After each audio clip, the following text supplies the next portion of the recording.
Good morning, City Hill Church. It's good to be back with you again.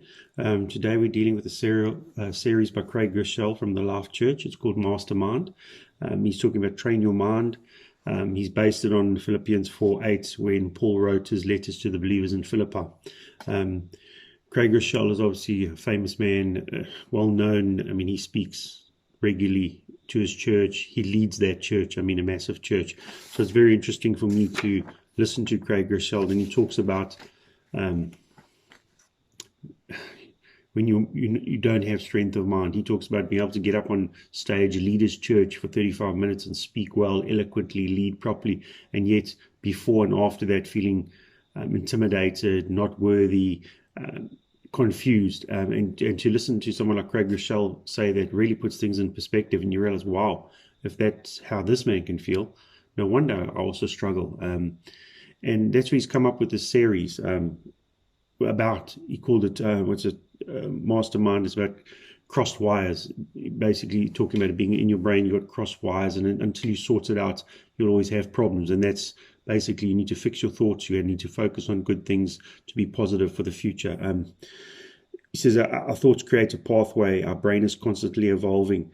When you're creating a neural pathway, that's the thought you think on most constantly. You create a pathway for it. So if you're thinking a negative thought, everything that from that must follow will be negative. So you're creating a negative lifestyle for yourself, and a life and a belief system. So Craig is talking about taking control of your life by fixing your thoughts. Bearing in mind, it's a battlefield, but obviously a Christian spiritual battlefield. And so your weapons are not ordinary weapons, they're of God. You need to concentrate and focus on God and what He's given you. I want to just read this because this is where he starts. This is at the end of the letter from Paul to the Philippians. And it's the end, and it says, "Finally, brothers, whatever things are true, whatever things are honest, whatever things are just, whatever things are pure, whatever things are lovely, whatever things are of good report, if there is any virtue and if there is any praise, think on those things." I like it that he's done this, because this is something I've highlighted in my Bible before. It just struck a chord with me. And now, in a modern context, he takes it from here and basically says, fix your thoughts on God's truth. So focus constantly on the good. You're going to create a neural pathway like that, giving yourself strength and belief, self-belief and self-strength. Said, why does this matter? Your life is always moving in the direction of your strongest thought.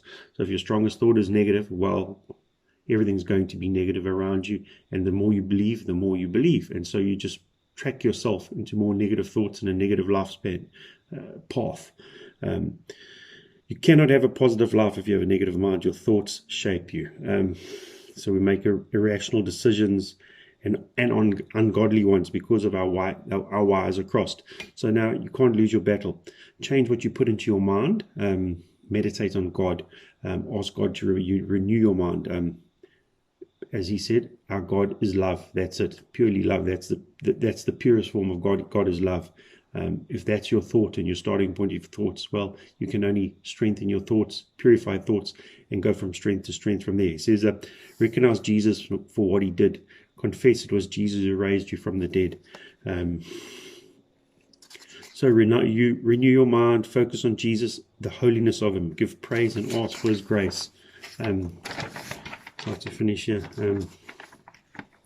So whatever is holding you back, this is what Craig says, whatever is holding you back, it's a lie. What that lie is, identify that lie, confess it to yourself. He says, write it down, confess it, believe it, and do it repeatedly, and create a new neural pathway for yourself with God, with a positive attitude, and watch your life change from there on out. He says it's exactly like going to the gym, working out, building muscles. He said, but people have forgotten that you need to work your brain as well. Your brain is also needs training, and that's what this is. So yeah, I really like this, what he's done. It struck a chord with me, and I hope it makes sense to everybody out there. Let's start thinking positive thoughts with God. I hope this was interesting. Thank you.